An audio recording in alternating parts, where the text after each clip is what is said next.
And welcome back, everyone. Welcome back to a fresh new season of the RSL, the Revival StarCraft League, the RSL Season 6 Playoffs, day number 1. We're here, we are back. We are live with, of course, the co-stream of the RSL. For those that are curious, for those that are maybe unaware, I'm of course Live VIP. We, of course, do have permission to co-stream the RSL, hence the co-stream in the title. This basically means we do have a bit of a react stream available. No clean feed, it's a dirty feed, Bappy, which means we can hear, of course, the other casters. We'll be adding our own commentary on top of them, catching something that they otherwise maybe missed, or even giving praise when they do catch something that we otherwise would not have thought of ourselves. But for the time being, again, we're going to be jumping into our playoffs. Again, we have our double elimination bracket available here. Group stage has been taking place over the past couple of weeks. We've had that group stage. The group stage has concluded. We did not co-stream the group stage. We did cast the qualifiers. We straight up just live cast the qualifiers, but we didn't cover the group stage. We're here with the playoffs, though. Oh, boy. And what's exciting here about the RSL is that this is going to be leading directly into BlizzCon, bearing in mind that BlizzCon is going to be the big offline event, and there's been a partnership made with BlizzCon and the RSL to host the finals at BlizzCon. So again, great. It's amazing news to hear, of course, that BlizzCon will have StarCraft in some capacity. It's only going to be a single series at BlizzCon, which is a shame. Ideally, we would have like top four at BlizzCon. It is going to be top 2 at BlizzCon instead. So just the one best of 7. That'll be on September the 13th. On the horizon. Until then, though, as you can see, the schedule group stage is over. We're going to be live here with the upper bracket finals, and every weekend we will be covering more and more matches to eventually reach BlizzCon, of course. Here we go. As they actually have some new graphics. Actually, I don't know if you noticed. They've got a couple of new pages here. I do appreciate the opening little intro GIF with the 8-bits, the 8-bit units of the mutas and the marine. That is new as well. So some new assets coming into the new season of RSL, and also get a big shout to Gemini and State for casting the RSL today. Big shout to GGE, Mini, and State as well. Whether they're going to be joined by Sturgeon and Tasteless throughout the broadcast, hard to say. Today it's going to be two series, and sometimes they do actually rotate casters in between series, or sometimes even mid-series, so we'll see if they do end up rotating. Otherwise, we will have Gemini and State for us here tonight. Let's go. Well, let's go. The other exciting thing here about this event, of course, is we're on a new patch. We're on a new patch. We're on the hotfix B, with, of course, our most recent Terran and Protoss changes. So I'm curious to see how this pans out, bearing in mind that because, I mean, you can hear me muting every now and then, I'm still not 100%. I'm still recovering from being a little bit unwell. Still recovering, and because of that, we actually missed out on 2 days of casting this week, and because we missed out on 2 days, we missed out on specifically the Wardy TV Monday and the Pegasus Cup as well, the first 2 editions that would have been on the hotfix patch. So I'm a little bit in the dark as to how the meta has been evolving. Obviously, we still casted Sparkling Tuna Cup, and we've still been covering some StarCraft, of course. It's not like we've taken the full week off, just 2 days, but those were pretty important days, missing Pegasus Cup and Wardy TV Monday. And likewise, as a result, I'm a little bit out of the meta when it comes to how players have been adjusting to the patch, if at all. Bearing in mind that some of the big changes to the patch, and we did go over this during the podcast, was the change to gateway units. Warp gate production is now 50% faster without morphing them into a warp gate instead of 40%. Of course, we've had some big changes to Terran as well in regards to the Ghost, in regards to the CC costs as well. So a lot of changes to Terran and Protoss. And if you recall, when it comes to our analysis of those changes, I did predict that a lot of this will impact TVP especially, but we don't have any TVP tonight, so so no TVP tonight. Also, bearing in mind as well, when it comes to the new patch, one of the big things that has occurred is that is a little bit telling as well in regards to the state of certain matchups is Clem no longer playing Protoss and switching back to Terran. Interesting little update there as well. Bearing in mind he did switch back to Protoss during the StarCraft Dilution, during the Crank Gathers event this morning, but that's also because it's the older version of the Protoss as well. So we got to see Clem play his main race and play Protoss this morning. True, I do recommend the VODs. We were live earlier today with the Crank Gathers event, but otherwise we're about to jump into the RSL. Now, when it comes to today's matches and today's broadcast, we do have 2 series here tonight. It's going to be a ZVZ between Serral and SHIN. It's going to be a ZVZ followed by a PVZ between herO and Solar. So 2 series here tonight, 2 best of 5s. Typically there's a break after the first 2 games in between. So it's going to be like a 2-3 minute break. But otherwise it looks like videos are done. And oh, true, we have a custom map pool as well. As opposed to the regular ladder maps, we have Necropolis and we have Voidstorm. Voidstorm will be the first starting game. A hyper aggressive map. Short rush distance by ground. Aggression is favored. So we already have set a tone here for the series overall. You can see Serral yawning a little bit, waking up, but we're about to jump into our fresh best of 5. Let's go. It's a new patch. Things are different. Different map pool as well as we're starting out here on Voidstorm. It's Serral versus SHIN starting out today with the best of 5. And I'm excited to get into this one. Yeah, let's see what kind of stuff is getting cooked up here in Oh, that is intros. We saw a couple of them last couple of weeks Hold on. as well. I forgot about that. This morning in the bottom right hand corner, we do have the finished Zerg player representing Basilisk. It is Serral. And in the top left, we have representing his new team on side of the South Korean Zerg player. It is SHIN. I forgot they don't do intros in RSL. But here we go. We have our fresh series. We have our ZVZ. And, oh. That's a 12 pool. In the RSLs, it's what, yeah, 5 in the top 8 so far here in the playoffs. Yeah, it's a ton. And is that was that 11 or 12 pool? 12. I actually missed it. I think it was a 12 pool coming in here. 12, yeah. Huh. You know, I was watching Home Story Cup, and I think that was the majority of the ZVZ games that I've actually seen. That is not true. Recent patches, because, you know, as a Protoss player trying to figure out the 8-worker stars. So we know that State, he is mainly a Protoss, so he maybe didn't notice. But at Home Story Cup, a lot of the early Zerg aggression was off of 10 pools, not 12 pools. So there is a difference here. There's a difference. 12 pool is less committed, is less aggressive, so you can transition a little bit easier out of it as well. Bear that in mind. Yeah, it's been interesting to me because at Home Story Cup we saw a lot of 10 pools. I can't remember if it was Rainer or Serral or a mix of them both. I think it was both. Really loving the 10 pool play there at the Home Story Cup, but it seemed very effective. I was even talking with Sort of for a little while, the Swedish Zerg player, before heading into the RSL today about ZVZ, and he said that it feels very coin flippy. It is. In the early game. You never really know exactly what's going to happen. I appreciate that they consulted sort of about this. In regards to ZVZ, it is much more chaotic than previously. As sort of said, it is a little more coin flippy. The reason for this is because hatch first is so much more risky, and you even saw that Serral didn't open hatch first. He did not go hatch first, he did go pool first instead, so safe build out of Serral, he should be okay. Here in game number 1 between SHIN and Serral, it is that 12 pool coming in here for SHIN. So far, a lot of Lings in production. I want to say about a dozen or so already on the map, as he's going to be looking to get the cancel on the hatchery here for Serral. It's kind of interesting as well because SHIN has actually taken his natural at the 3rd base location, and to Serral, this looks like a very committed 1 base all-in from his point of view. You can see the Overlord is just sitting there, sees no natural. He did not see the drone move past there. So right now, he's seeing... Yeah, so it is really good that they brought that up, is that it's making it look like a 10 pool, so you can see Serral, instead of pulling the boys, he throws down 2 spine crawlers. That is an overreaction to what's going on. Remember what we said at the beginning, a 12 pool is less committed, less aggressive, but SHIN is forcing a big overreaction out of Serral. While taking that natural, forcing the cancel. It does force a cancel. And now he's in an excellent position, actually, because the double spine crawler was made. One of them is finished. Serral realizing in time and does cancel one of them at least.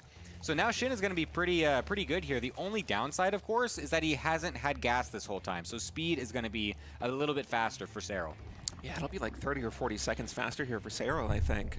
So SHIN going to have a little bit of a disadvantage. A bit longer than that. This is honestly quite a brilliant build.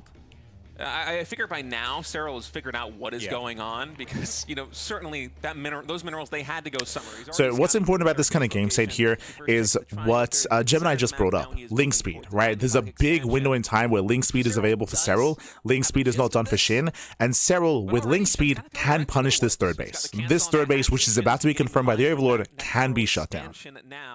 And should be. My question is, will SHIN actually be able to defend against this? He's going to have to do it with Pure Ling against what will soon be Speed Ling with Banelings. Yeah, this is a great response, I think, from Serral, noticing what exactly has been going on in this game, realizing what his power spike is with that fast speed.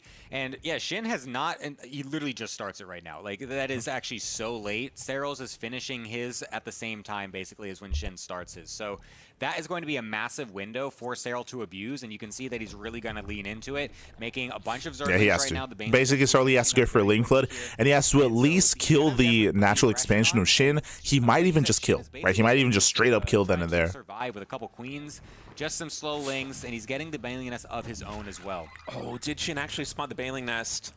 I think he did. He's already beginning Zergling production. Spine Crawler has started. He did spot the Baneling Nest. So Baneling Nest for SHIN underway, but we're still about 35 seconds away from speed being done. Now, how aggressive is Serral going to get with this? We're looking at the 2nd expansion here for SHIN. There's a Spine Crawler in the mineral line about to finish up. Baneling Nest is also here, kind of forging a wedge for that queen, just a little corridor that it can hide in. And already the Banelings are starting to morph in. Yeah, these Baneling connections need to be huge, of course, for Serral, and SHIN is going to have to do everything he can to keep. He's got his spine, he's got his queen, he's got some decent SimCity. He needs his defensive Banelings. He needs time. SHIN needs time, papi. His are now starting to morph on in, but here they do come. Oh my god. For a split second, it looked like SHIN was going to walk right into them, but now here comes connection into the main base. Yeah, Banelings. Oh, they get denied. Killing off that Spine Crawler nice and easily, and a lot of the Banelings for SHIN unable to do too much. Yeah, and Serral's doing it. Serral's doing it. He takes out the queen, the Spine Crawler, shuts down the Banelings, and now he's going straight for the mineral line. For those big juicy shots. We don't want to waste his Banelings. Yeah, Serral being very conservative with these Premature. Banelings. He wants to get the big connections onto the Zerglings, not just spend these on the Banelings. And so finally, SHIN able to defuse that situation. He's able to deal with the Banelings here at the natural expansion. SHIN, he saves the natural. Again. Serral, on his side of the map, he's still making Lings, so the pressure is not over just yet. +1 Carapace is also about halfway done here for our red Zerg player. Yeah, the +1 upgrade there. Serral's in trouble. Remember what we said. The goal here for Serral was to at least kill the natural. He fails to kill. He fails to kill the natural base. Serral now is in a really rough position. Does have the +1 Carapace timing that was brought up. True. The aggression that's going to be gets 2 more drones. Very nice. Probably won't be able to sneak in an Evo chamber of his own. So now that one is going to really help Serral continue on into this game, as both players have equal worker counts during this point. So Serral with a couple more drone snipes is able to come out in a pretty nice position in that regard as well. So yeah, as I mentioned, with the amount of economic damage that was dealt, Serral, he has found himself equalizing the economy, but more importantly, +1 Carapace is huge. It does allow his army to tank a Baneling. Now he can tank extra Banelings here, and it's going to be a much more difficult defensive for SHIN. Let's go. Rotates in. Able to take that natural expansion just yet. You know, he just has this expansion all the way over here. I heard at Diva. 9 o'clock. It's a very tricky position to defend. I heard even it. with Speedlings, which are, you know, the Gets fastest one. units in the game right here. And with +1 Carapace now done for Serral, I really like Serral's odds of trying to get some more damage done if that is the way he wants to Two go. more? With this. You see him Three. sending a couple of links here. Very to the main nice. base, Queen's a out of couple links position. into the second expansion. And because of this little damage is being dealt, it's like here and there, 1 worker, 2 workers, 3 workers. Serral now takes a lead. He's now ahead economically, taking up into roaches. Shin is now falling behind. Before we have any upgrades coming out for Shin. So no matter which way you look at it, Serral's ahead right. Yeah. Oh no. Yeah, absolutely. He's winning in every regard. His third base is about to. Yeah, so there's gonna be a win-win time where Serral has 1-1 roaches against 0-0 roaches of Shin. 0-0. Halfway done just yet. You can see the income advantage has been very good for Serral. At this point, suddenly Shin is now going to be forced into an all-in himself. Right now, Shin is droning, but trying to macro out of this is going to be so difficult for Shin. The Banelings are all just walking past each the other, splits. trying to get the best connections that they can. Both players being extremely patient with these Banelings. Roaches are revealed. Eventually, they find what they want. Keeping those Zerglings as far away as possible. That was such a weird looking engagement. Nothing really happened, but looks like Shin's gonna walk away not really finding what he wanted. Yeah, and I wonder where you go here as Shin. All in. It's going to be an all You in. have to send it with roaches here on Hatch Tech. You know, you have no evolution chamber upgrades by now. He certainly knows. Oh, that was a huge hit, by the way, there for Shin, catching a lot of Serral's lings. You know that you're far behind versus the evolution timings of Serral. So what's important here is, as you can see in the production tab, Shin is not droning, which is the correct thing to do. He's not droning. Shin is going for an all-in. Serral is droning. This means that there's going to be potential here where Serral's droning, focusing on his economy, focusing on teching as well. Layers on the way, gases are on the way, more drones are on the way as well. Serral's army is not getting that much bigger, so Shin can use this as a window of opportunity to kill. And you can see that the supply army right now, 54 against 40. So Shin is up in army, and Shin has to all in. Here he comes. And also get some more information, but the roaches from Shin are already at his front door. He needs to make this stand right now. That's move. Pulls away. Into the third base here pulls away for Banelings. The boys being pulled. Banelings are coming. Oh my god. Back into the natural they were name line. And Shin getting a full surround on the roaches. Is this going to be enough to actually break the defenses of Serral? Now, Shin did waste a couple of Banelings there. He wasted like 2 or 3 Banelings, which is less than ideal. And the longer this goes on, the better it is for Serral. Shin, he's close to breaking through, but there are too many roaches. Yeah, too many roaches. And the roaches and queens over on the right-hand side able to help out with the defender's advantage. Coming on in, and that +1/+1 really doing dividends here for Serral's army. And you can see Shin is just starting to peter out. I mean, it was an excellent push, but just not able to get enough damage done. Serral had just enough to defend against it, and those 1-1 upgrades really pulled their way to that fight in the third. Yeah, the 1-1 was really helping a lot. Yeah, GG, well played. Again, the one opportunity, the one chance there for Shin was to go for the all-in. Again, his control there was a little bit haphazard there towards the end, and we did see that Serral over time built up more roaches and was able to barely hold on with that defender's advantage.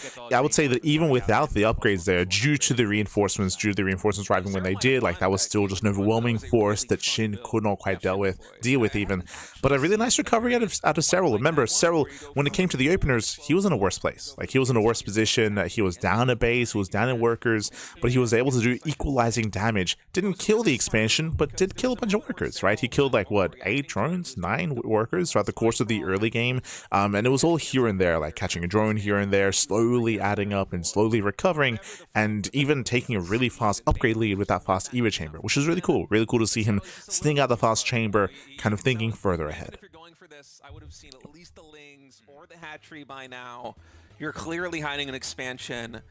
I mean, the pace at which Serral was able to identify that and start scouting for where the base is hidden was really impressive to me. He even had it in time to cancel the second Spine Crawler, which made a very big difference. I mean, 100 minerals in the Spine Crawler plus the drone in the early game, that's huge. Yeah, absolutely. Serral's ability to just identify exactly what's going on in seemingly every situation is what makes him such a high-caliber player. Kind of. I would push back. Like, so right now they're praising Serral when it comes to the early game.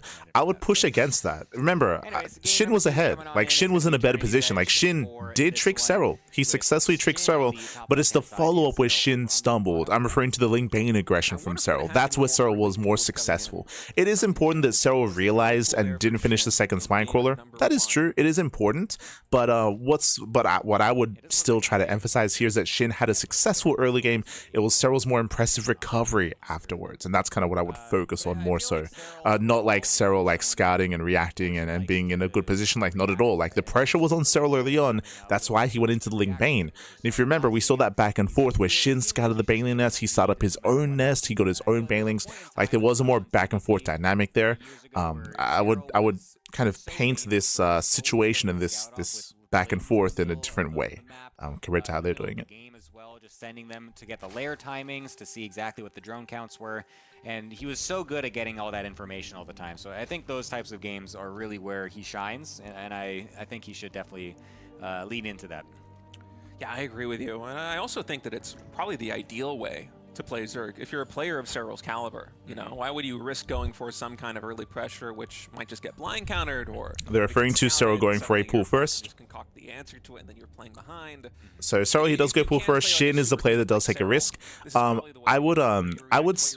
This is where I would remind people that Serral in ZVZ, he is willing to be all in, he's willing to be cheesy, he's willing to be aggressive. We saw Serral 10 pulling at Home Story Cup as well, so he's willing to get down and dirty with his opponents. But as they are bringing up here, Serral 2 games in a row now does go pull first, so very safe play out of Serral so far.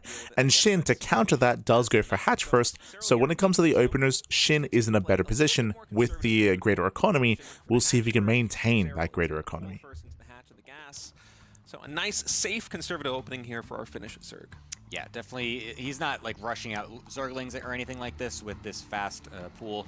Just trying to make sure he's got everything out at the nice timings. Getting the queens out a little bit earlier, just in case that SHIN might be trying to go for something aggressive again himself. And Serral will be feeling pretty good about the situation that he's got himself in.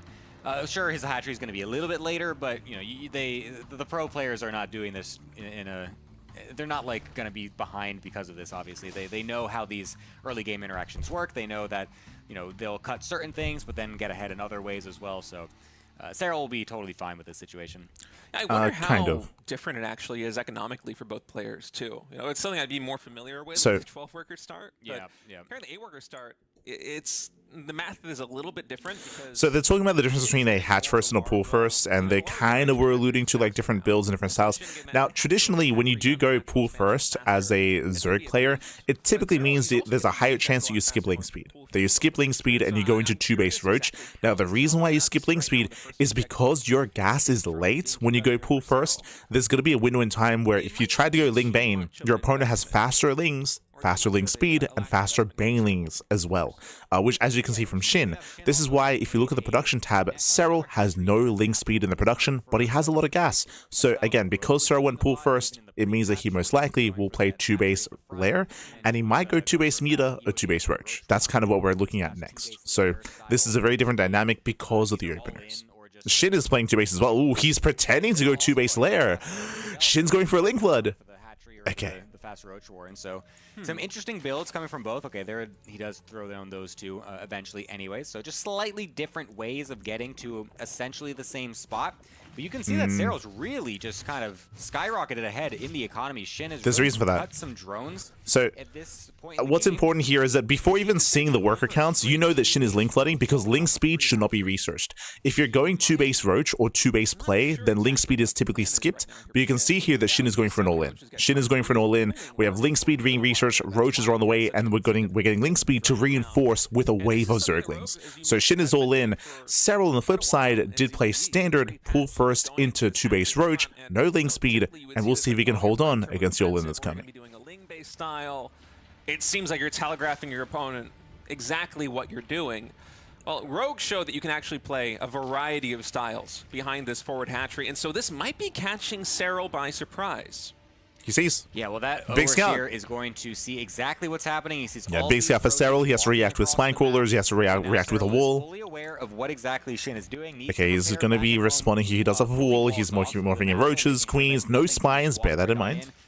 Can he hold on? Himself while just getting as many units out that he can. And right now, SHIN is going to be trying to batter down this front door. Let's go for the chamber. Yeah, SHIN going to try and break through that first evolution chamber. It will Otherwise, fall. oh my god. Dodge back though. The Bile's coming down. Roach is trying to get the connections right now on the Queen. Good micro coming in here by Serral. The transfuse on that Queen in the front, and it is just enough to defend. Very nice. You know, SHIN, he was down to 29 drones. He cut so much economy to try to make this push happen, but Serral's just defending this with flying colors. Yeah, it feels like because it's an all-in. It's been a season since we co-streamed, but I do remember that the RSL casters don't like saying all-in for some reason. I remember. It wasn't like he was going for a very fast third base, which maybe this type of build might have done a little bit better against, because you can then at least cancel the third base, and then they're kind of stuck in this weird two-base situation while you maybe take a third yourself. But yeah, that was just a very clinical hold from Serral. It didn't feel like he was sweating whatsoever. Yeah, that was just such an effective hold. I'm shocked, and behind it too, I'm quite sure it got canceled. Serral was even building a second Roach Warren at some point because he was expecting the Roach Warren at the front. So winding it back in regards to the defense that we just saw, a big reason why Serral was able to hold on was the Overseer. Remember, the Overseer did see the Roaches in the center of the map, which we did emphasize, and as soon as Serral saw that Overseer, bam, he just continued and made nothing but Roaches. When it came to the micro in the defense, he had a really clean hold where he was able to clean up all the Lings first, and then the Roaches, the Biles, they did a lot of work there. It was like a small minute detail, but the Biles zoned away all the Roaches, and SHIN, he only committed with his Zerglings. So the Lings that were forced to fight by themselves, they were cleaned up first, and then the Roaches thereafter. Whereas typically you want them together, you want those Lings to buffer for the Roaches. You want them to buffer. In the end, they didn't buffer, right? They were isolated instead, and SHIN got shut down. SHIN got shut down, so Serral, he's just snubbling out of control. He shuts down the all-in. From here, he can get a third base, has a stronger setup, a larger army as well, better economy, and SHIN's in trouble. Could have been more of a chance for a surprise attack. Of course, it does take longer to get there, so that's kind of the pro and con you have to weigh a little bit, but regardless, unable to get that surprise attack going very far. For now, Serral is going to be trying to pressure this third base, and this is looking like it's got really little to defend it from SHIN's side. The third hatchery just finished. There's been no production boon here for SHIN just yet. SHIN's going to try and push in, and SHIN doesn't have roach speed just yet. +1 missile attacks also not finished. Serral with both of those upgrades just able to maneuver better his army upgrades, larger army. More damage than his opponent. He's snubbling out of control, Pat. SHIN at this front line is really starting to thin out. Yeah, this is a very one-sided engagement. Not even the reinforcement advantage is going to come to SHIN's favor at this point, as Serral just has so many units streamlining across the map, and he's getting on top of absolutely everything. SHIN is dipping so far down in supply. Gets one little Ravager for his troubles, but that is basically going to be that. It's going to be a Serral 2-0 start to this series. There it goes. SHIN just giving it a couple extra seconds to meditate on that one. But yeah, Serral looked like he had absolutely no worries whatsoever that entire game. I want to go back and watch that hold again at the natural expansion, because it looked like it was going to be a really effective push coming out from SHIN. You know, the build order, it seemed like it was pretty tight. He went hatch first, which on paper should be a little bit more greedy than Serral. You know, Serral eventually was able to equalize the drone count, but going for the hatch first. Our observer Mapu pointed out there is this brief window where you actually do have more drones that are mining. So you are a little bit ahead economically. And I thought, okay, well, SHIN, if you leverage that into some sort of all-in type push, surely he can get something done. But Serral just made it look so easy, Gemini. I am incredibly impressed. I think this might have been the first time we got State to say he said all-in style push. It's close enough. But GG well played. Once again, winding it back here, Serral, he was able to scout the push, scout the all-in. Sorry, my apologies. Scout the all-in as it was coming across the map. But more importantly, as we mentioned, when it comes to the engagement itself, when it comes to the dynamic between the armies and the units, it was important that the Lings were isolated. Remember, the way that it worked was that SHIN, he pushed forward, he broke down the Evo chamber, then he flooded into the natural. Biles zoned away all the Roaches, and then the Lings, they still flooded in, right? And the Lings were on their own. They were on their own, they were there, and they were able to be dealt with one half of the army at a time. Usually you want everything together. You want those Lings to be able to soak damage for the Roaches while the Roaches do more damage themselves, but that dynamic was stripped away as we saw SHIN's army was picked apart one half at a time, and he couldn't really bring it all together into that cohesive unit, cohesive all-in. GG well played. With that, congratulations. Serral, he's now up 2-0 in the series, and we'll see. I just realized I didn't open predictions. No, I didn't open predictions, but GG well played. Serral's up 2-0. We'll be back after the break. After 5 minutes? Jesus, long break. So 5-minute break here. When we come back, we'll have the remainder of the series. We'll see you soon after said break. See you soon.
back, everyone. Welcome back. Welcome back to the RSL, the Revival StarCraft League Season 6 Playoffs Day number 1. We're mid-series here. Currently, Serral's up 2-0 in this best of 5. Serral needs one more game to claim the series. SHIN needs to fight back herO now to make a series out of this. SHIN has been very cheeky with his builds. I really like his play so far. Game 1 was very close, for example. Game 1 was very close. We had SHIN fake a 10 pull, go for a hidden expansion, and try to get ahead economically. He forced Serral into an aggressive move and an aggressive stance, and we had that back and forth. Really close, really clutch game in Game 1. Game 2 was more one-sided. Game 2 was SHIN going for a 2-base Roach Ling all-in, and Serral was able to scout and shut it down. Now we find ourselves in Game 3 with Serral on match point. Let's go. It feels like he doesn't think he can take Serral in a normal game. It feels like he's trying to get under Serral's skin a little bit, trying to trick him, just because he's, you know, such a well-rounded player and just someone that is so good in every point of every game that he plays. I feel like I still would like to see it if SHIN could try to play kind of a normal macro game and just kind of see how that works against Serral. Of course, now this is last life. It's a bit, it feels a bit predictable to do that almost, I would say. You know, you tried for 2 early builds, you tried for 2 early cheeky stuff, and then it doesn't really work out. So it's like, oh, well, okay, my cool stuff didn't work. I guess I'll just go back to macro. But that just kind of helps Serral out as well, because he can probably assume that and just now go into super greed himself, something like that. So, yeah, it would be cool to see SHIN just try a normal game, but I feel like Serral still kind of has the upper hand in that regard. Yeah, it's one of the very tricky So things. I would push back against the framing here. First things first is going to be pull first out of SHIN, hatch first out of Serral. So we do have a different dynamic here, a very different dynamic on a random 4-player spawn map. But I'll push against the framing first here. It reminds me of some of the framing that they had in Game 1, if you remember, where Gemini's like, oh, based on the play that we're seeing, it doesn't look like SHIN feels confident in a macro game against Serral. I would push back against that, and I'd be like, do you also think that Solar, Rogue, and SHIN, when they play against each other, they don't feel confident against each other in macro play? When it comes to the ZVZ meta, especially Korean ZVZ, it is hyper-aggressive. It's very build-oriented. You see these kind of builds all the time whenever they play against each other. Like, it's just the meta.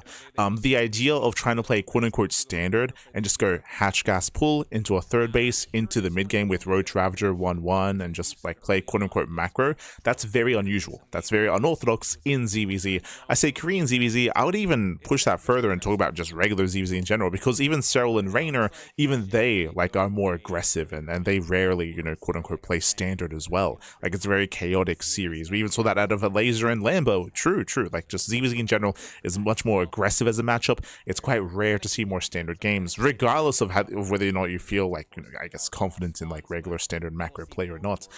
There's just so many different like builds and timings, and just at the drop of a dime, you can be like hyper aggressive and go for a Link Flood, or go for some aggression, or go for an all-in.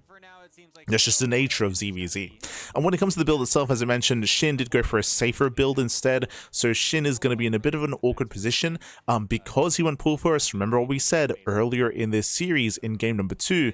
Typically when you go pull first, it means that your gas is late, it means that you skip link speed, and it means that you play 2-base play.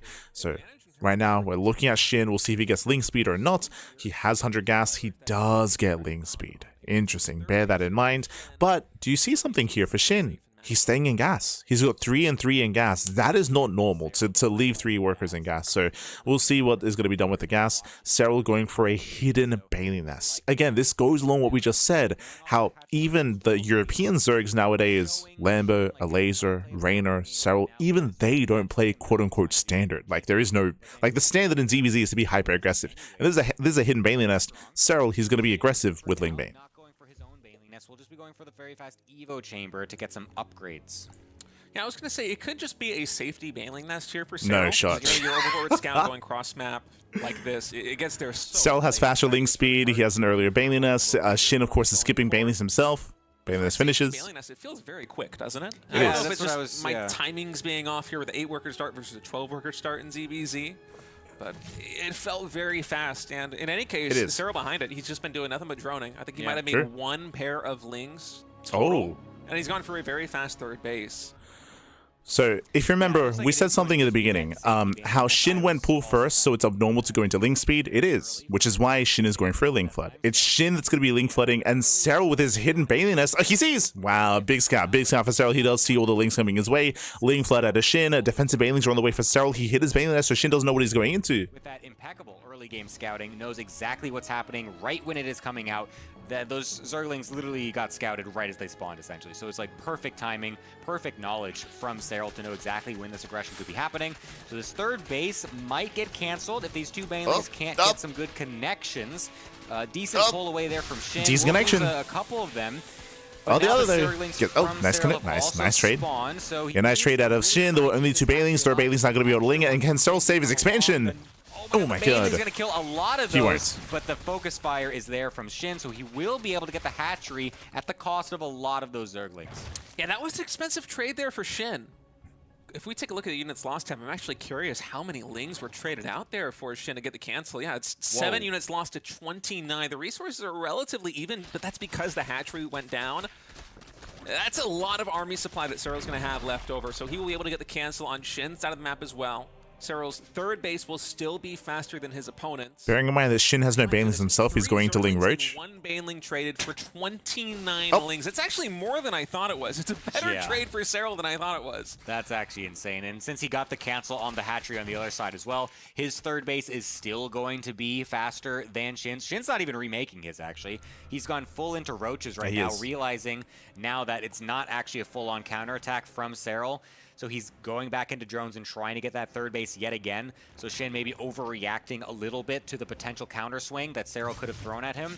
And now Serral yet again gets in with the two Lings, scouts everything, sees the lair timing, sees the fact that there's no more units getting produced as well. So Serral knows exactly the position. Yeah, big scout with the lair. So with this, he knows that his opponent's taking up even further into Roach speed at least. We can see that Shin is not droning. True, he's not droning up. Serral has a complete picture right now, and so where is he going to go from here? He also knows, by the way, that Shin has his +1 Carapace, and so the possibility of Shin going for a 1-1 timing, I think, with Roaches is very high, and that has to be on the radar here for Serral. So you just try to build up and prepare to absorb the impact of the push that comes across the map, because, of course, Shin is capable of doing something else here, but just looking at the position, especially with such a late third hatchery, it feels like he's going to go for a push.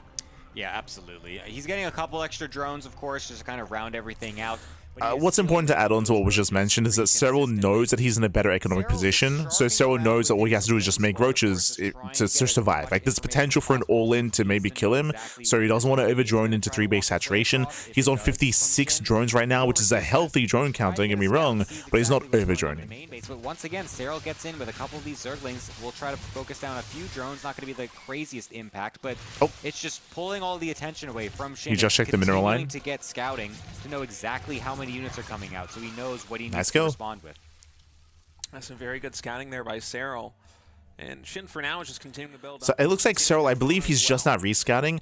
When he just checked the third base, he noticed the lack of saturation, but Shin just droned. He just droned up, and I don't believe Serral's fully aware of that. We can see Shin with the extra workers now taking gases and going into 3-base Spire, into 3-base Muta, but Serral's pushing first. He's beginning a little bit of a creep highway, but notably not starting the creep on these forward overlords where Shin would see it. Yeah, it's very nice attention to detail from Serral, just only giving a little bit of information, of course. So basically, Serral's the one that's going for an all-in, and he's going to be punishing Shin for having a worse economy and for now being overly greedy. Like, Shin is droning up even more and taking even further, and even spending money on 2-2. Serral hasn't started it because he doesn't plan on the game lasting that long. Doesn't plan on it. The creep so that way he can get that speed boost at the last possible Here he second comes. to give Shin as little reaction time as possible. So now Shin, supply blocked as well, needs to make this defense. It's That's a brutal supply block. Lead right now for Serral. Not like this. Shin cannot afford to bank any resources up for those mutas. It all has to be about the defense here at the third base. It's 1-1 upgrades on both sides. Ravagers are here for Serral, none for Shin. So Shin has to dodge these files, whereas Serral can stand his ground, stutter step forward, not miss any time attacking into this position. And the supply for Shin is just plummeting right now.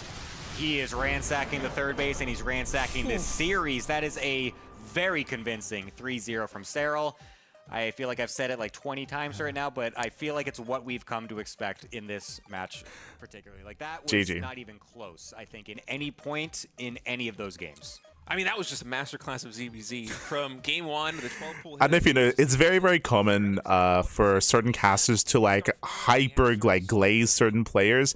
I would push back hard against that kind of framing. Once again, game 1 was really close. Game 1 was very, very close. Game 1 was very intense, very back and forth. I would agree that game 2 and game 3 were much more one-sided, but GG. GG well played with that Serral. He will claim the series 3-0. Again, I still stand by game 1 being very clutch, but also game 1 I feel like set the tone for this series, for sure. For game 1 to barely not go SHIN's way was brutal. If it had, we could of course see a longer back and forth series here, but that was an important game for Serral to claim, and then we saw the cleaner game 2 and game 3. GG. GG well played. I'd also push back against like the idea that we expect this out of Serral. This is Serral's weakest matchup, ZVZ. It's his weakest matchup. If you watched Home Story Cup, you know that Serral did actually lose some ZVZs at Home Story Cup as well. Like those were the matchups that he was having a little bit more trouble in. But of course, now that we're a couple of weeks post Home Story Cup, we have been seeing some safer play out of Serral. More importantly, and something that I do want to emphasize, is that the perception, especially from people that don't really watch too much ZVZ or too much of Serral, is that, you know, Serral, he's like a macro monster and a macro beast. Not at all. Not at all. Not in ZVZ. One of the reasons why Serral has been finding more success in ZVZ is his willingness now to be more active and aggressive and all in. Like you just saw, Serral, he just went for an all-in against SHIN, right? Serral, he was ahead in workers, he was ahead in bases, he chose not to macro up, he chose to cut workers at 56, and then go and not invest into 2-2 upgrades, and then bam, just kill SHIN then and there. So again, this killer instinct from Serral has been adopted by him over the past 2 years. I say 2 years because before that, that's when he was having much more trouble in ZVZ. But over the past I say 2 years, now like 3 years, to be fair. Like time does move in one direction. But in more recent years, Serral, he has been more active, more aggressive. It's similar to Showtime, where Showtime was known for being like just purely defensive and purely macro oriented. That's not really the case, not in like recent years. Like Showtime is also willing to go all in and be hyper aggressive and punish when need be, and see these opportunities to be more aggressive than they otherwise would. Serral likewise doing the same. GG. GG well played. So with that, congratulations, Serral, he will claim the series, and we are going to be advancing on into our next matchup. It's going to be a ZVP here. It's going to be a ZVP between herO and Solar coming up next after the break. I do apologize for not opening up predictions for the first series. It kind of like slipped my mind. I will ensure to do so for our second series. We'll ensure to do so. Seeing them lose quite a few games recently, that's really impressive. For sure, for sure. Like this is why I feel like post this series, like a better thing to bring up is just how aggressive ZVZ now is, more so than previously. Like we kind of opened the series talking and discussing that how ZVZ is more, I think it was State he brought up that he spoke to how mentioned that ZVZ is more coin flippy, and it is. Like it is more aggressive, it is more intense than previously, and it's important to like emphasize that, and to emphasize that hey, Serral's like now adapting to that kind of style as well, embracing some of the more chaos of ZVZ, mixing in hatch first, mixing in pool first as well.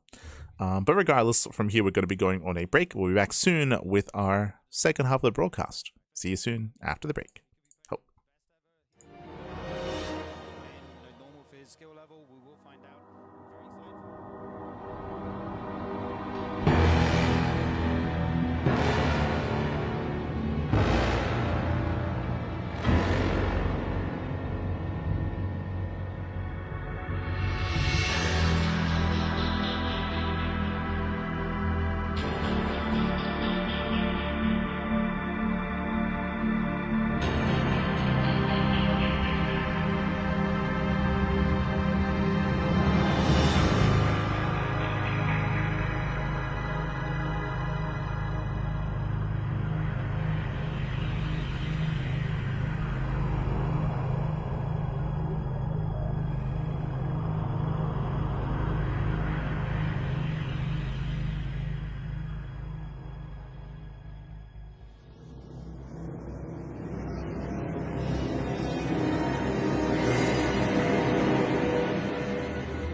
And welcome back, everyone. Welcome back to the RSL, the Rival StarCraft League Season 6 Playoffs Day number 1. We are back. We have arrived with the second half of the broadcast. We just wrapped up with Serral versus SHIN. Now we have returned with herO versus Solar. Our next best of 5 of the broadcast. Looks like we're showing off a we have a new graphic. We have a new graphic of pure Protoss champions. Of classic herO max packs and more herO as well. Will we get a non-Protoss champion this season? Maybe for the first time. For the first time, we might get a non-Protoss champion. Hard to say. We're just showing off the group stage leading into the main event. herO, of course, he made it through his group featuring SHIN, Classic, and Trap. Meanwhile, Solar came second in his group, second taking down Maru. Nightmare did end up falling to Rogue, of course, in that ZVZ. So we do have a series, we have a back and forth, and again, we'll be having herO and Solar facing for that final matchup. Now, we're hoping for more of a back and forth here. PvZ is very different nowadays. I'm curious if Gemini and State will discuss it. I do think that, especially with both players being Protosses, I'm sure they have a lot to say. We'll see. And funny enough, these two players, herO and Solar, literally already played today. They played about 4 hours ago or so in the KSL, one of these online cups, and herO did win that 3-1. So we are now getting a rematch as of a couple hours ago. They just took a little lunch break and spoilers for sure. Yeah, that's fun, man. I mean, there's so much online competition right now in StarCraft 2 that this is kind of a common thing, you know, where people play multiple times, if not in the same week, they're not even on the same day. So it'll be fun to get a revisit on this. I wonder how many more mind games are going to be at play that we won't really know are happening. Right. Yeah, it's always curious when you have two players that have already either been playing against each other a lot or, like today, playing against each other earlier in the day. Yeah, I always wonder how pro players even manage this. Like, I feel like whenever I'm playing, I always like to play new players on the ladder. Like, I hate playing the same player a couple times because then I feel like it's like too much into the mind games and I don't know exactly what I should be doing. But it's like, with some of these pro players, man, it's like they just play each other all the time. It's like, where do they go? Like, where do you even start with the amount of mind games that you have to throw into some of these series, let alone doing it twice in the same day? Yeah. Yeah, I'm curious what herO's going to do in this one in particular, because I've been watching a lot of herO's gameplay in many of the other online tournaments that have been happening so far. And it's been a lot of Void Rays, let me tell you. I would say that PvZ, I was curious if they're going to bring it up. I've tried to be very optimistic about the recent patches, but PvZ out of all the matchups has been by far my least favorite. Yeah. Because it's just been so monotonous, in particular with the Void Ray plays. You know, like when I'm on the ladder and I'm trying new things, like I'm going for like a Soul Train push after they change the force field interaction with Ravagers, or I'm going for like Colossi time and do these mothership rushes into ground.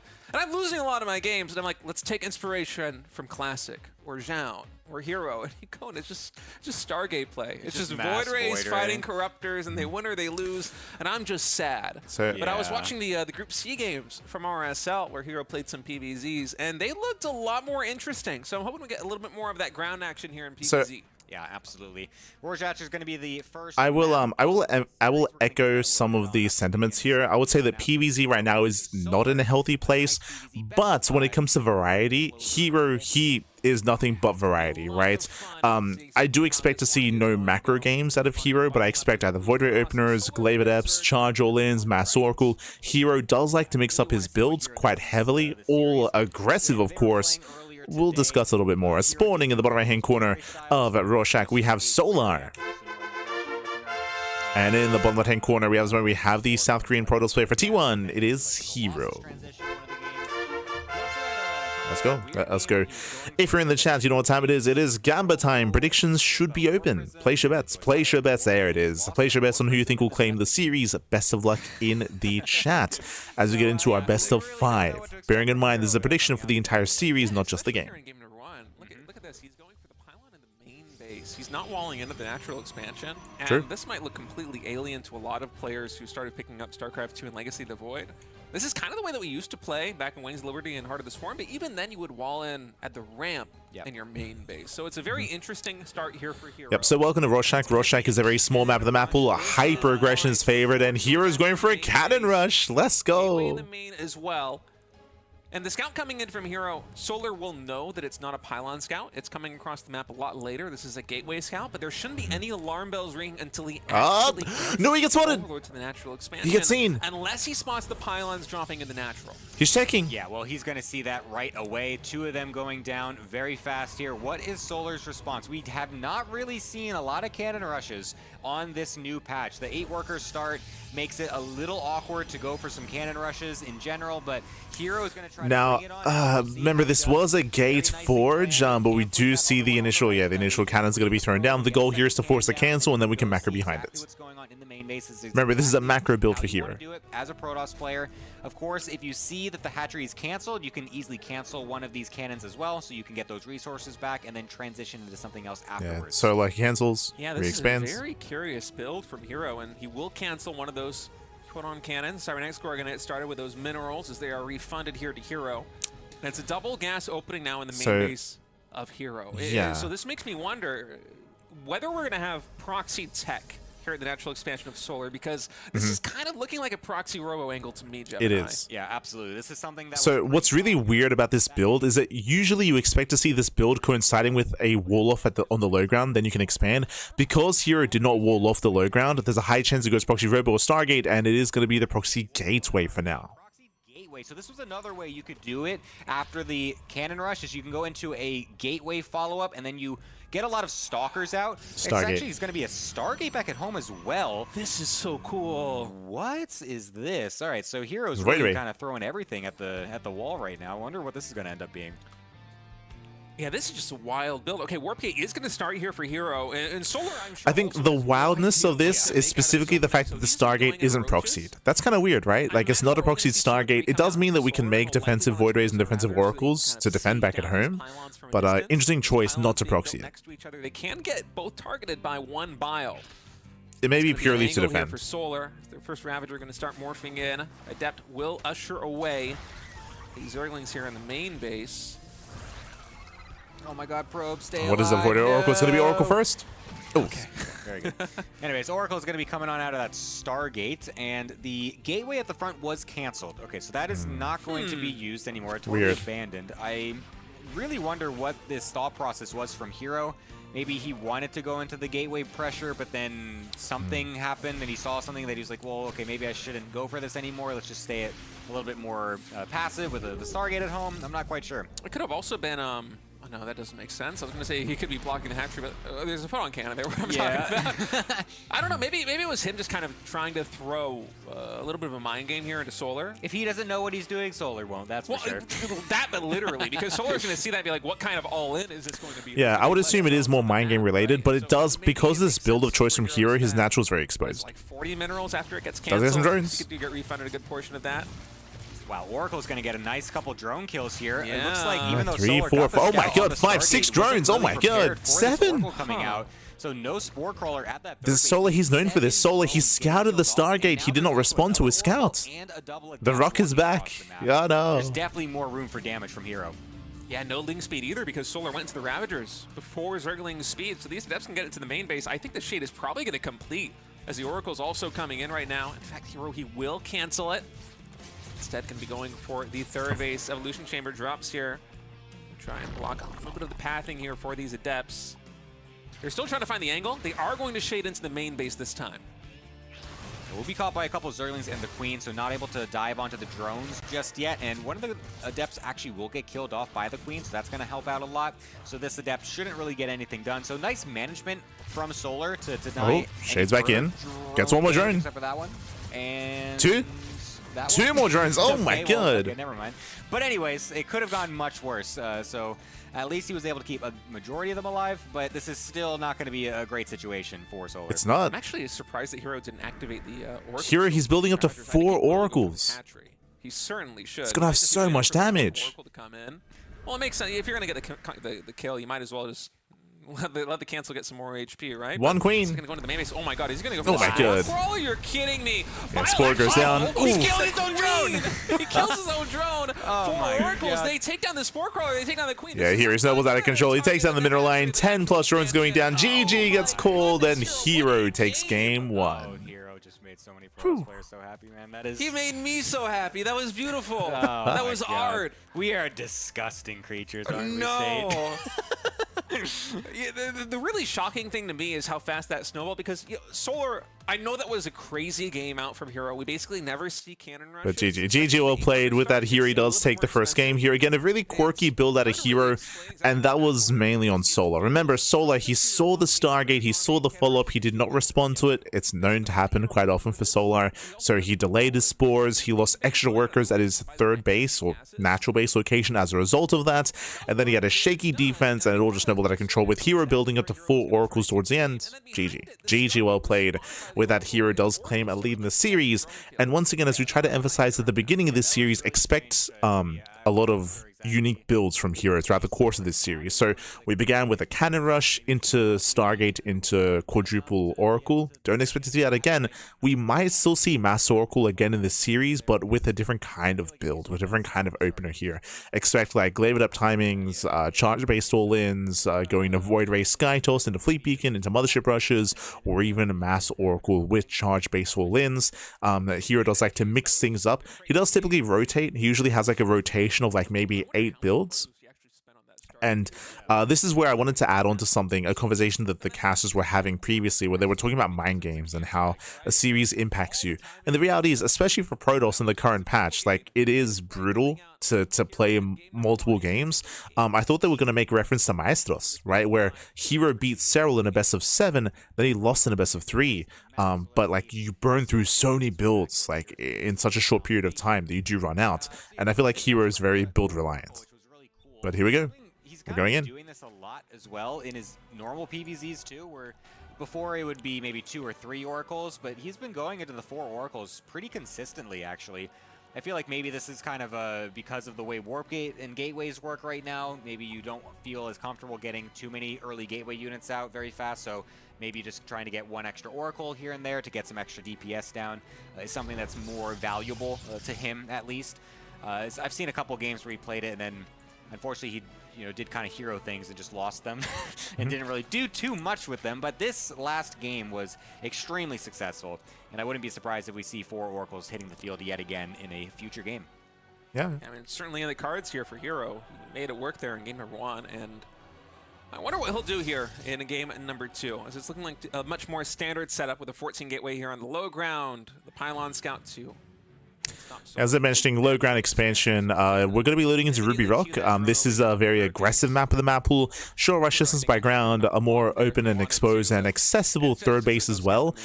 German taxis are quite common here, so I would advise it would be dangerous if herO goes for a Void Ray based build and Void Ray based opener here on Ruby Rock, because the likelihood of Solar, especially with this forward third base being taken, to go into a German taxi to all in a Void Ray build is quite high. So I would expect to see something different out of herO, not Void Ray play.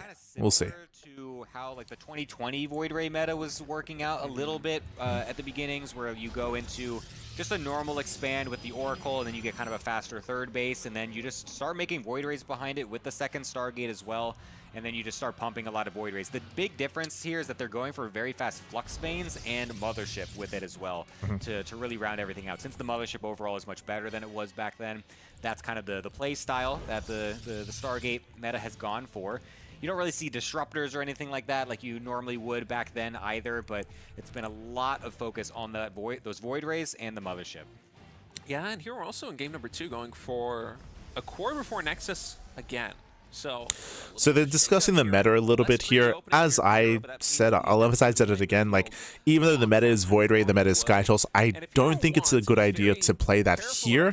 I do like Void Ray play on some of the larger maps, but on Rorschach, on Ruby Rock, on Void Storm, for example, I feel like it'd be ill-advised, because the Zerg all-in, the Zerg counterattack can hit very, very quickly, very, very hard, and can punish the Protoss. The double Adept Chronos were really, really strong earlier in some of these patch iterations as well, just because the time wasn't really adjusted just yet, so the double Adept timings would be pretty strong. This probe, you can see, is really trying to delay this third for as long as possible. Trying to buy time for the Adept. Pylon as well. 4 Zerglings and a drone is enough to DPS is it enough? down, but he's There's really coming. committing to The this. third pylon. Oh my god. 3 pylons in total to make sure that this Adept can actually cancel this or deny this third base from going down. So that's honestly a pretty big investment. It is. And I mean, yeah, obviously kills. it's great that you are able to Wow. get this kill and everything, but I always wonder how much of that is going to be super worth it or not. This is, in my opinion, the whole point of going for this kind of opening here with the core before Nexus, is that you're going to be able to disrupt the Zerg economy like this, but it's a lot harder to make this work because the Adepts take, what, 3 seconds longer to train now at the current iteration of StarCraft 2. And so you see herO, he had to throw down a lot of proxy pylons and then cancel them because he's just trying to buy time for that shade to get across the map. But It feels so weird doing that too, though. yeah. It is a little bit expensive, but the disruption oftentimes it is worth it. Especially if you're I would say it wasn't quite worth it here. I would echo what Gemini was alluding to, how if it was only 1 pylon being cancelled, then it's great, but the fact that it was 3 pylons being cancelled, like, that is an expensive delay. Coming across with that Oracle soon to follow as well, so the double Adept trying to find its way into that main base. There's just a Queen, Shading into it the main. looks like. So yeah, hero's Big gonna one-shot take drones. that invitation. Wow, great block though from Solar. It's a bit unfortunate that herO wasn't able to get on by. Could have gotten a lot more drones from Denies this, mining. and actually he's going to be getting basically none. Even misfiring there onto the Zergling to lose an Adept as well. So excellent defense from Solar. That drone is only from earlier when it was trying to take the third base. So yeah, very nicely held by Solar. Yeah, that was awesome, man. That Evolution Chamber going down like a half second later would have been a disaster there for Solar, but instead he's in a very good position. Will actually commit with these Lings to get the Adept. A smart choice coming in from Solar as well. As those Lings moving cross map, they'll try to get some pressure done, but unfortunately their numbers have thinned out enough. They can't really pressure this third base too much. The Oracle, it's still free to move cross map. And behind this, Oracle opening into a second Oracle. As I mentioned, like, ill-advised to go Void Ray on this map. Too much overall, but behind it here is going to be going into a couple of Adepts coming out of the gateway. Two more So drones. Gate is finished now. Oh, he's going bigger really extension. far with that Oracle. Jesus. Barely gets it out in time. The Queen actually, I feel like, was just a pixel away from getting a downtown shot, but luckily for him, he's going to be able to keep that one alive. But now there's 4 Adepts coming into this third base. Here's trying to put these things between the mineral lines, making it as very difficult getting as damage. possible for those Zerglings. 7. And these are going to do a great amount of 8. damage. 8 drones in total Jesus. getting killed off by these Adepts, and he's even going to be able to keep 2 of them alive. For now, they're going to get chased down. Yeah, Lings will clean this up, but some really nice tempo play coming out from herO. Just trying to constantly throw these attacks at Solar. And Solar, honestly, has been defending it really well. It's why that Solar is currently ahead in workers. This is usually around the benchmark timing, around like 45 workers or so, that Zerg is going to start to get ahead of Protoss in the current patch.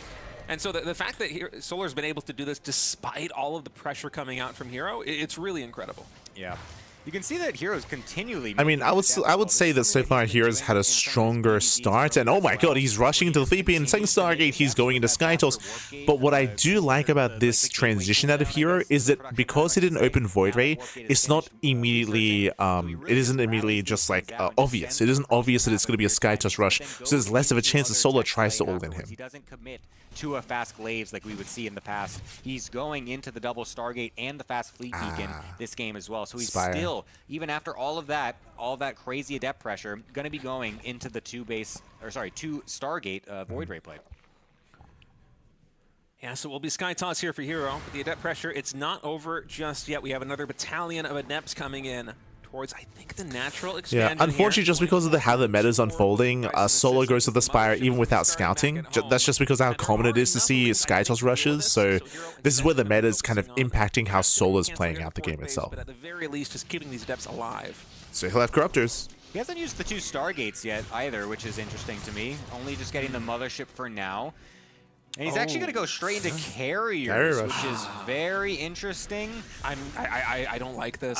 I'm with you on that one. Yeah, I feel like That's the got the Void Ray Spire. is so much better against the primary counter that Zerg players have been going for. Okay, he cancels the Carrier, goes for Void Rays. This is the much better play, I think, because the answer to this almost always is Corruptors, typically with Roaches. Roach Corruptor is just a very good composition in ZVP in the current metagame, in the current patch. And if you go carriers against that, you just simply do not have the DPS against the Corruptors. Bearing in mind, they glossed over it, but the reason why herO canceled the carriers and started the Void Rays is because herO just scouted the Spire. It is really important that that happened. It's so crucial he scouted that Spire, because if he didn't, that would have been game, right? He would have made a bunch of carriers that would have just been killed, and then Solo snowballs out of control. Try to do some counter pressure with them, which is kind of interesting enough. Having Void Rays, basically like these big hits. And the window for Solo to have gone for a German taxi is closed, so there's no danger of that. Identification from herO to see that fast Spire coming on in and make the correct adaptation, because yeah, if he had gone into those carriers, it would have been lights out for him. much better composition coming in here for herO. Solar's going to be expanding to a 5th base. This queen going to get sniped. A nice catch. And this is what we can talk about, how this is where the meta is right now for PvZ, which even the casters themselves echoed that they didn't really like it. I don't like it either. It is Sky Toss. Like, it's all about, if you're going to play macro in PvZ right now, you have to rush into Mass Void Ray, into Sky Toss. Like, that's the only way to really do it. +2 coming out super fast as well. It's just so sick. +2 air attack is just ridiculous against Zerg. It just melts everything. Void Rays now being produced 3 at a time. So they're going back to 2021. We've regressed into Void Ray Sky Toss. Let's go. Send 4 Adepts now into this 4th base, getting a couple more Nice RS. drones here. One thing these Adepts also do is they kind of keep tabs on exactly where Solar's army is and how much he has. See, just a small number of Lings and Roaches right now, and that kind of signals to herO that Solar's really investing most of his resources into Corruptors, which is what you would expect in this situation, but getting confirmation always feels good. Yeah, absolutely. And right now, it's all about turtling. It's all about just turtling up stasis traps, cannons, shield batteries, void rays, mothership, and then eventually into Tempest Carrier, right? And then into Storm, into High Templar. Just all about turtling up. I would say that the bases are relatively open here on Ruby Rock, where when Solar maxes out, and he's about to max out, by the way, pushing to the 3rd and 4th base, it's going to be a difficult hold for herO. It's going to be difficult. Out from earlier today, so sorry, the other style was. So we'll see if this Corruptor style is going to be a bit more favorable for him. Yeah, I feel like the Corruptor style is typically going to be more potent, especially with a Queen Walk like this. If you can get some creep there on the front line, transfuses on that might help. But already a Stasis Trap catching a couple of those Queens. Actually, interesting thought. I never considered this before, but units in Stasis, do they gather energy still? I wonder. That is interesting. Yeah, I'm not quite sure. But anyways, the Void Gets Rays one Void already. find Gets their one, way gets two. onto these Corruptors as a couple of those Queens are Ooh, out. the Biles connect! And a sick set of Biles going down. A lot of those Void Rays, 4 of them getting picked off. A lot of them are pretty low in HP as well. How is it always herO getting hit by Biles with Void Rays? Yeah, I don't know, man. For years. Yo, Dark, is that you? It's always herO that gets hit. By the way, Mapu, thank you for checking the Queen. They actually do not gain energy. That's very interesting. It's less interesting than the Void Rays getting Bile, but I'm happy that I know now.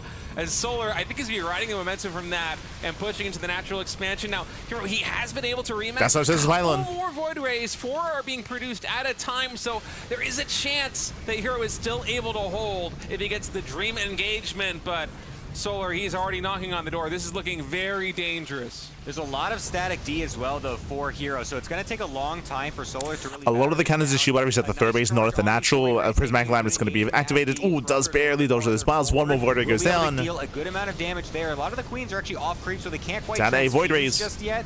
It looks like hero's going to be able to back Prismatic away Lamp just running in time out. as that charge does start to dissipate there. But now the natural's under threat. A lot of those Void Rays just about to pop do get depowered. So now that's a lot of reinforcements not on the field right now for herO.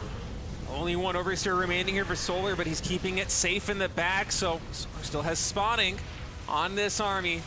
herO trying to salvage the situation right now, needs to repower those Stargates at the natural expansion. And currently the Void Ray numbers versus the Corruptors, it's starting to look better for herO. Before it was about a 2-to-1 ratio, and now that some more Corruptors finished for Solar, it's back to a 2-to-1 ratio. But here on the front lines, herO, I think he has enough Void Rays to at least get some damage done in versus these Corruptors, but it's still looking very dangerous. Yeah, it's too late. It's too late. So much production is going down. The base is going down. This 3rd base, we spoke about it earlier, but the 3rd on this map is very open, very exposed. It's easier to push into, easier to engage, and with that, the mothership falls, and herO, he will lose his 3rd. Solar kind of taking herO by surprise with that movement. We'll be able to kill that off. 19 probes getting killed as well. This 3rd base is going to get killed off. There is still the 4th base over on the right-hand side, so herO's really trying to milk this for what it's worth, just trying to get any amount of damage done onto these Corruptors, dodging away from the Biles for now, but he's still sitting at just 48 probes. It's going to be really hard to macro back out of this if he even is able to survive. Not again. I mean, it's just been a long siege here at the 3rd base of the natural expansion. 23 probes have fallen.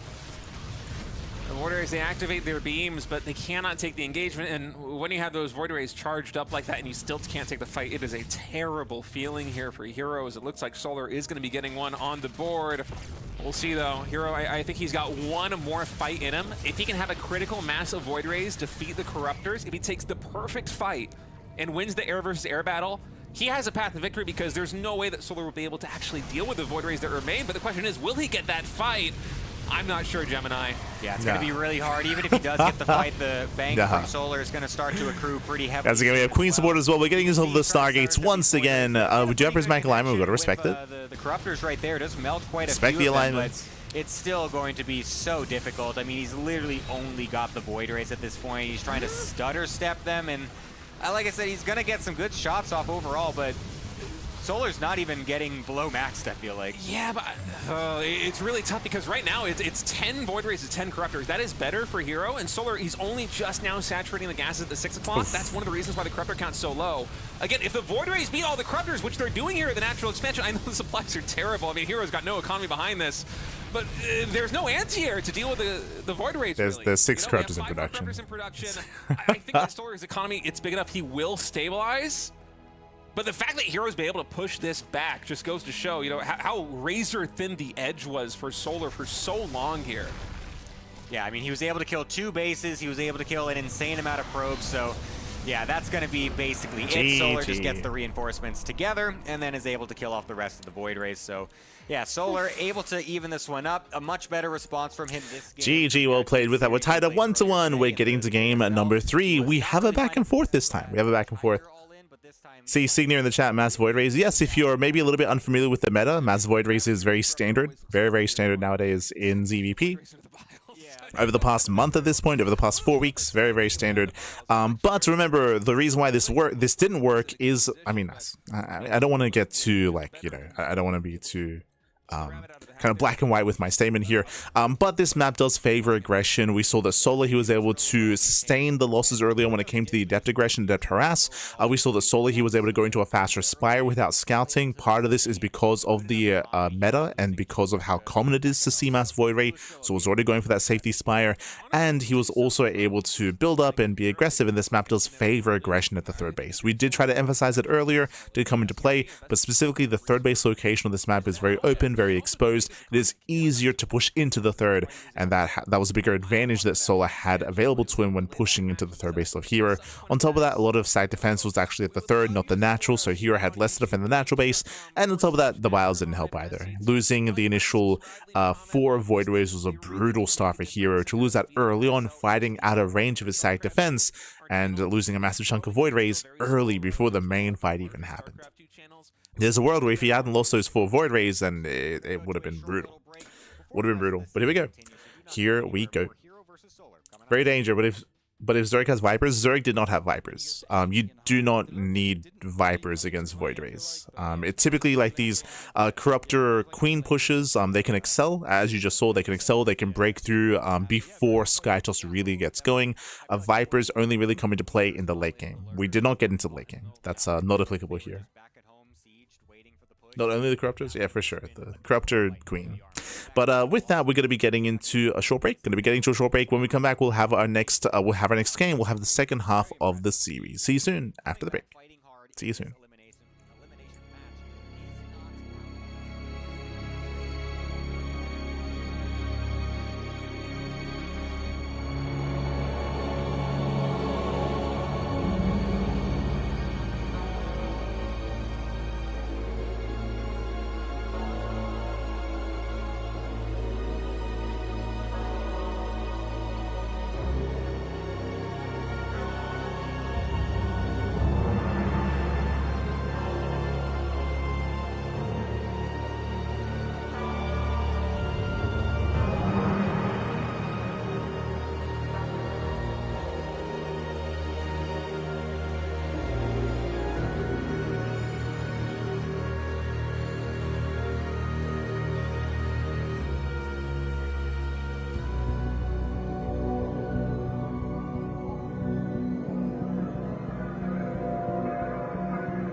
Welcome back, everyone. Welcome back to the RSL Revival StarCraft League Season 4 Playoffs Day Number 1 co-stream.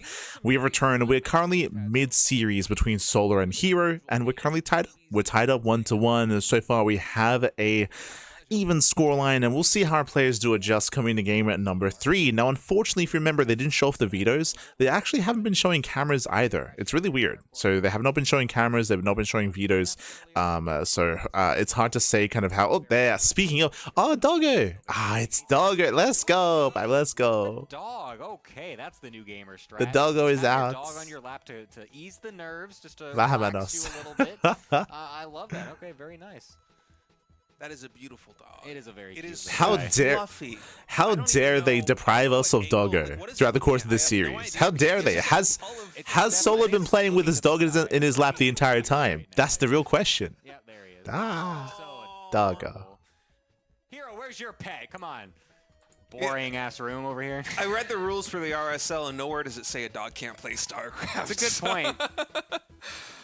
So let's we're gonna go. game with the dog? Yeah. Where are the cameras? We need the player cameras. There we go. Yeah. Just leave it there. Let's the whole go. time. Like this the whole time. We gotta I don't see even when want to he- do the player intros. Let's do the dog intros. What's the dog's name? On the bottom left-hand side, spotting with the brown fur, it is Solar's dog.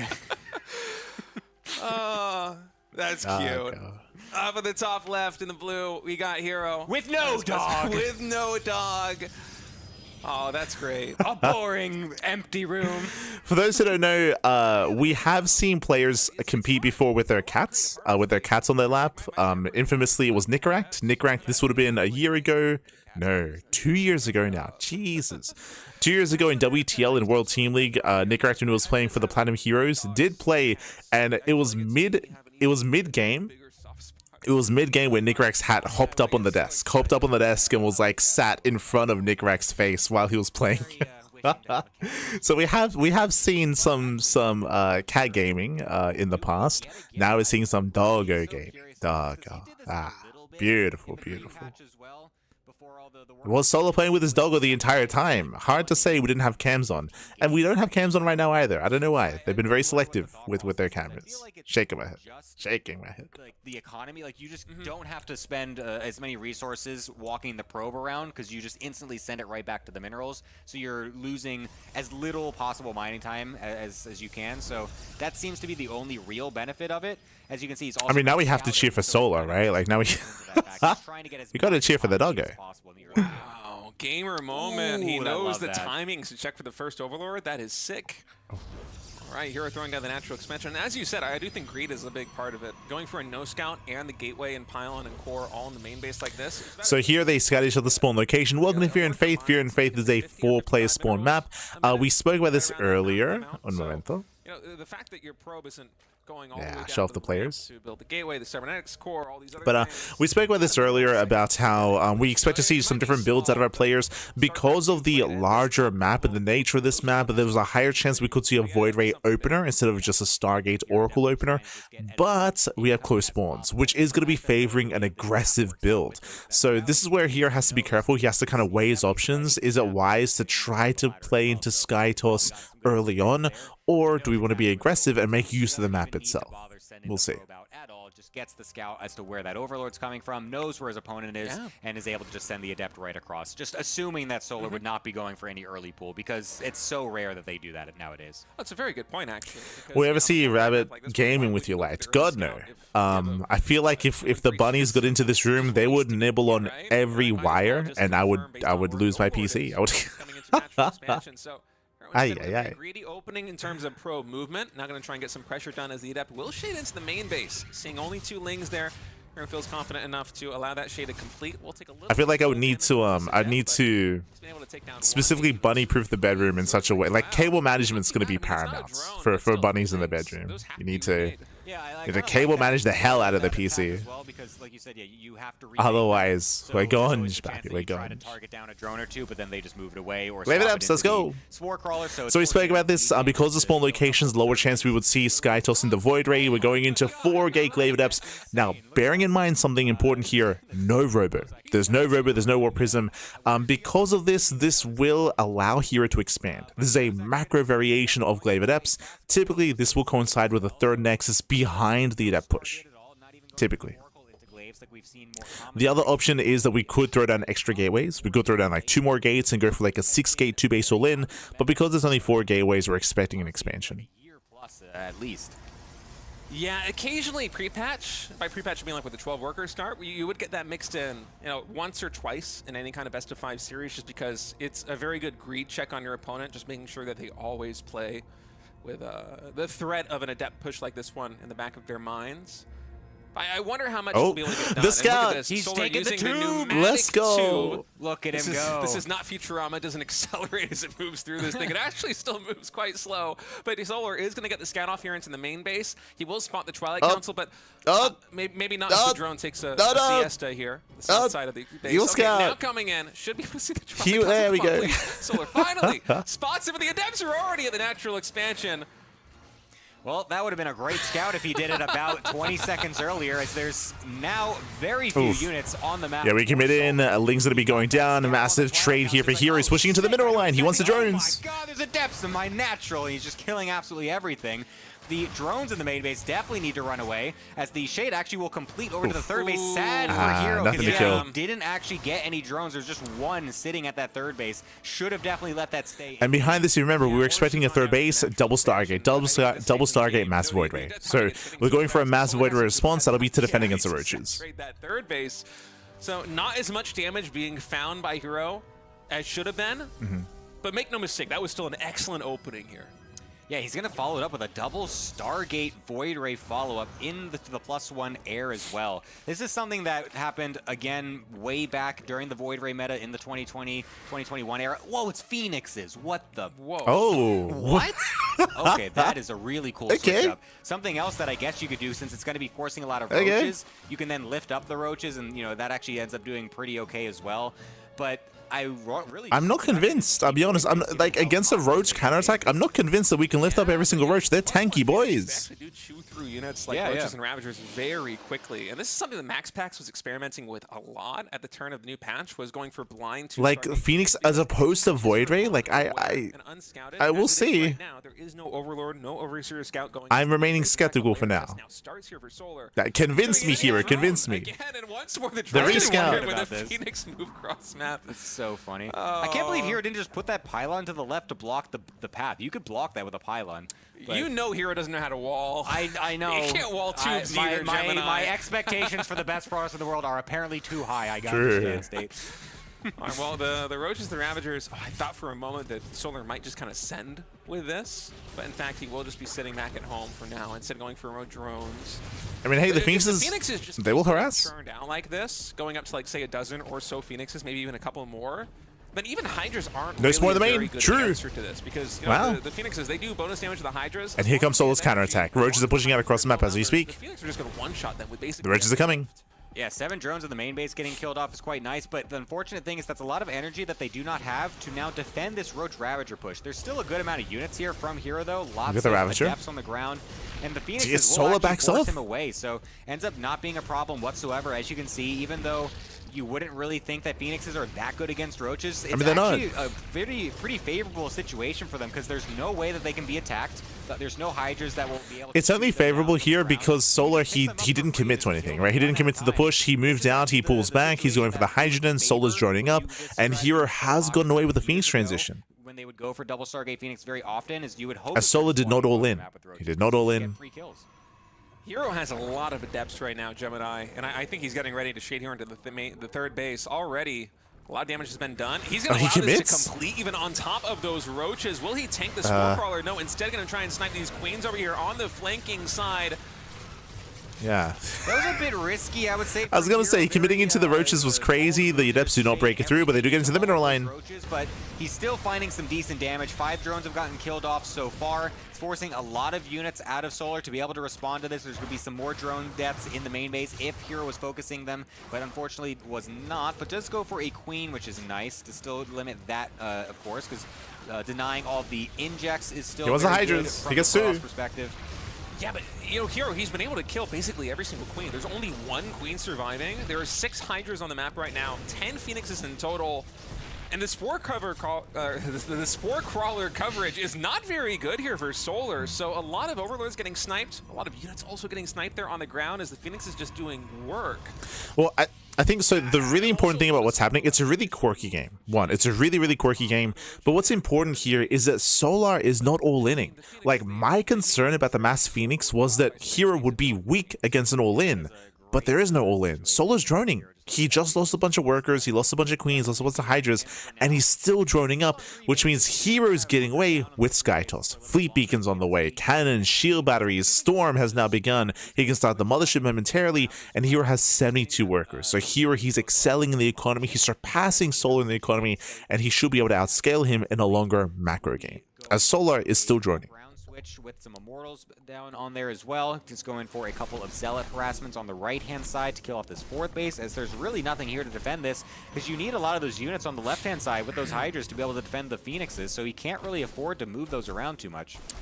Yeah, this stage of the game is pretty tough for Zerg on Fear and Faith in my experience. Is right around when you're taking the 4th base, because there's really no good option here as Solar. Either you expand down to the bottom right the way that he's doing right now, and you're in this position where, you know, herO's natural expansion and Solar's natural expansion, they're quite close, and the 4th base feels very far away.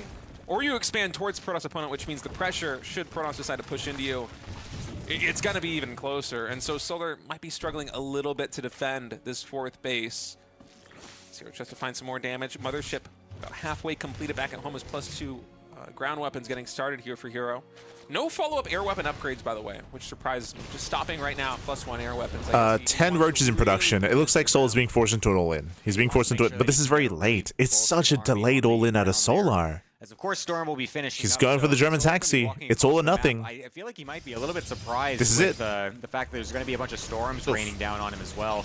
A couple more Phoenixes trying to lift I say up German some units taxi. here and there, He's but getting a good able to scout speed for on the Jump army Lords. movement means that herO should be very well Pushing prepared. with Roach Lots of Hydra. Templar there on the defensive. Could get another recharge onto one of those newly. And this is it. Either Solar kills herO or he dies trying. Oh my god. First one, Solar definitely doesn't feel too comfortable walking into this small engagement or small area for this engagement. Going to try to spread it out a little bit, try to get some sort of flank or some sort of counterattack going on the right-hand side. Remember, the longer this game goes on, the better it is for the look of herO. where that position was. Yeah, it's a tough angle to attack into there as Solar, but he kind of needs to make something happen. He's only at 66 drones right now. The 4th base, it's mostly for larva, and it's for drones that are mining out in the main base right now, as herO's going to isolate these units on the right-hand side, snipe all of the Hydras, the Phoenix and Zealots make quick work of the Roaches and Ravagers, and now Solar, he's going to try and dive into the natural, but I don't think there's enough army here for him.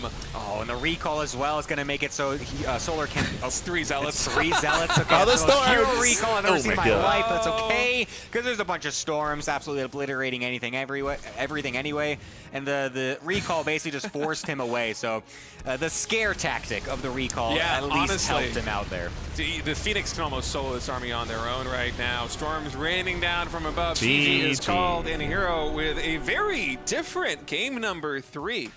Able to bring us to match point right now. It is 2-1 in herO's favor in this best of 5. That was a cool build. Yes, and Solar's dog unfortunately falling there on Fear and Faith. Very sad. GG, well played. Again, herO will take a lead in the series, winding it back here. Again, it was a very quirky game, it was a very quirky build, and Solar, to me, it looked like he didn't really know what to do, right? He didn't really know how to respond. It was just a really awkward position to be in, to keep up and to shut down the Adepts, but then for Phoenixes to come out, remember, Solar, he went for a very late all-in, very delayed all-in.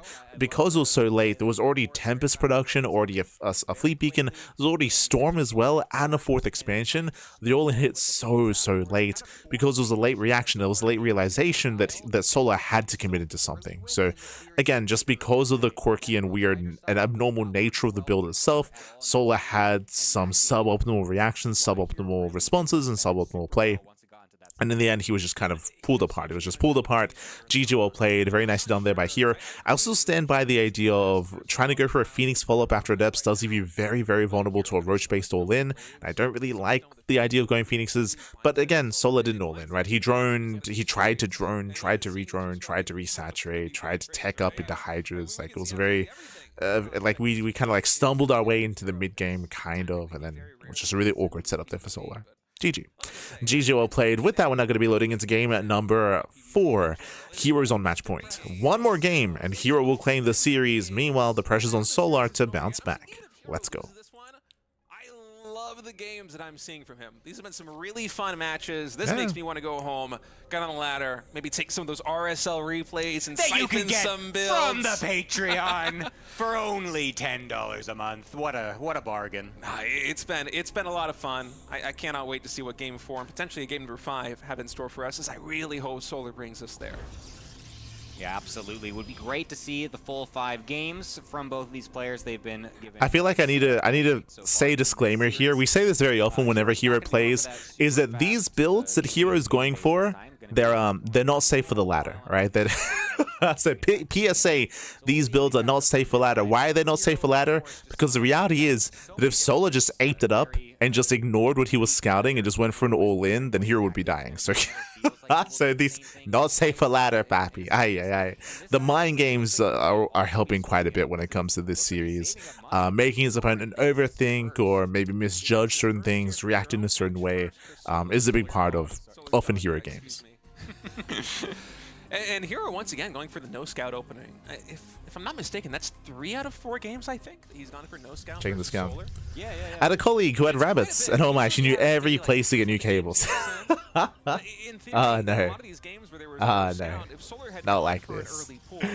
Thankfully, we like for the kitchen and living room area, like it's already like bunny proofed ahead of time, but there is definitely one cable that they've gotten at, which is we have like an air filter or an air purifier in the room, and I even got like some cable protectors, but Chi-Chi, she still made her way through. She's she still worked her way through the cable protectors to get at the cables. So yeah. Gotta be careful. With some great advantages in these early games because of all of these really greedy builds that he's been deploying. Have had to replace some cables. Yes. So Nexus first into just one lone gateway. Not going to be a 2-gate opening here for herO, at least not yet.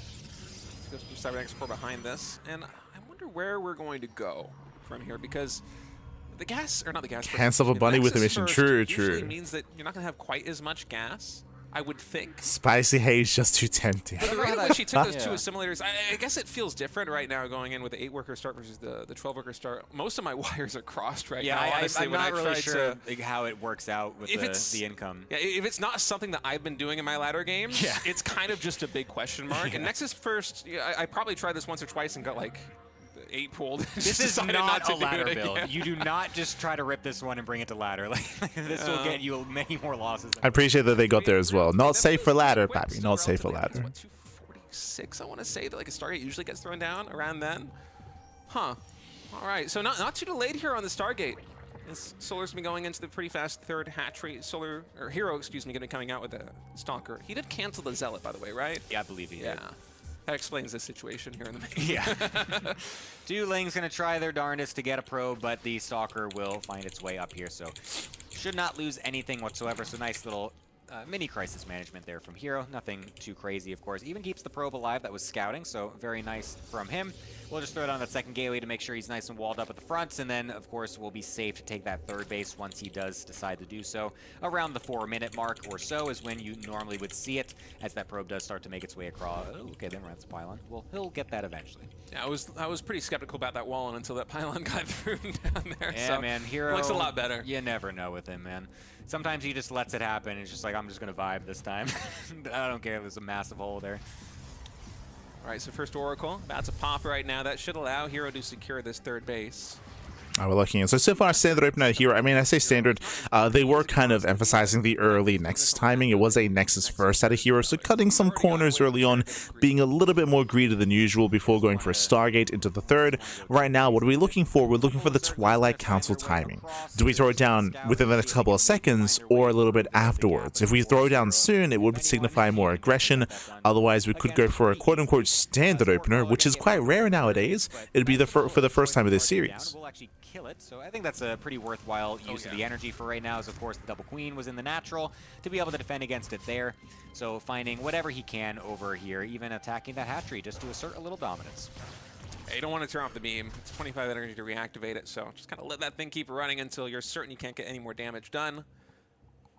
That's a nice move. Layer first. Solar was pretty buttoned up there on the defense, but herO was still able to get 3 drone kills in total. This Oracle was trying to get a little bit more, catching the drones, transferring down into that third hatchery, but instead it's going to have to settle for a couple of creep tumors. And that still is helpful. You know, it's less transfuses later should Solar try to go for it. So as you can see here, late Twilight Council, early Forge, early +1. Sorry, I say early. A Forge before Twilight Council, which is very rare, by the way. I feel like there's a high chance we might see a charge. Like charge, Twilight Council to charge into like Immortal Storm. I'm really curious to see where herO leads us here. This could instead be a Forge just for cannons. Yep. Forge just for cannons into Fleet Beacon. Those very into fast Skytoss. mothership transitions. We don't have the second Stargate just yet, and since there's no... So I mentioned this earlier, and there was, I believe someone in the chat was kind of like a little bit maybe perplexed or even surprised. It is very standard to go Mass Void Ray in ZVP. It's been the case for the past month. It is the meta right now. So Fleet Beacon into, we're expecting a second Stargate in towards Mothership, and Void Ray is the expectation for herO. We'll see if he does subvert those expectations. I kind of expected these Oracles to try and find a path to join up with those Adepts. Maybe those Queens actually parry them Oh, away no, from Twilight going in, Council. because that's kind of... We might go into Mothership Rush into Mass Charge. That might be the go-to here, which we have been seeing mixed in. Situation very well. And Zergling's gonna...